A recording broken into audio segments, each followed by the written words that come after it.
Welche Version von dir hat dieses Jahr überlebt und welche ist leise gegangen? Man spricht oft davon, wie sehr ein Jahr einen verändert hat. Meist meint man damit äußere Dinge, Entscheidungen, Umstände, Brüche. Aber die tiefste Veränderung passiert selten dort, wo andere sie sehen. Sie passiert dort, wo du aufgehört hast, jemand zu sein. Vielleicht warst du früher schneller bereit zu erklären, zu rechtfertigen, zu bleiben, obwohl etwas in dir längst müde war. Nicht aus Dummheit, nicht aus Schwäche, sondern aus Anpassung.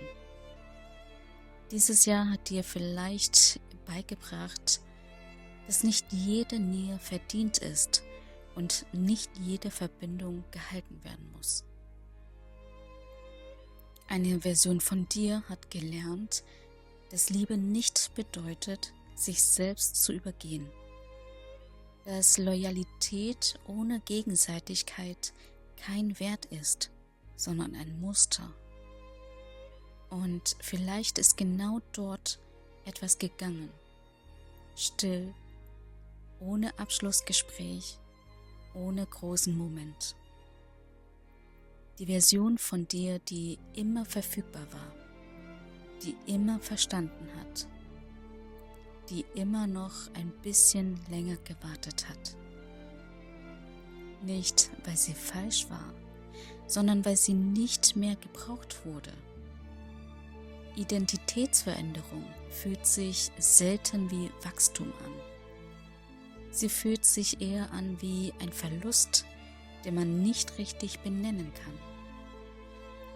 Du merkst es daran, dass du anders reagierst, dass dich Dinge nicht mehr triggern, die früher deine ganze Energie gezogen haben. Nicht, weil sie unwichtig geworden sind, sondern weil du klarer geworden bist.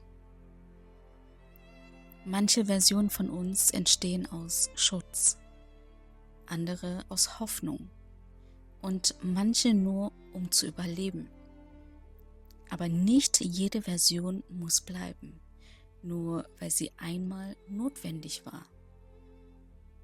Die Frage ist nicht, wer du nächstes Jahr sein willst. Die ehrlichere Frage ist, welche Rolle hast du dieses Jahr abgelegt, ohne es bewusst zu planen? Vielleicht war es die Person, die sich kleiner gemacht hat, um Raum zu bekommen. Vielleicht die, die immer stark sein musste, damit andere sich sicher fühlen.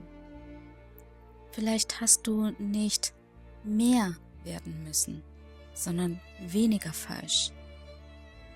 Und genau das ist Reife. Nicht das Erfinden einer neuen Identität, sondern das Ablegen derer, die dich zu viel gekostet haben. Am Ende dieses Jahres geht es nicht darum, alles mitzunehmen. Es geht darum zu erkennen, welche Version von dir ihren Zweck erfüllt hat und welche jetzt gehen darf. Nicht im Streit, nicht im Drama, sondern in Ruhe.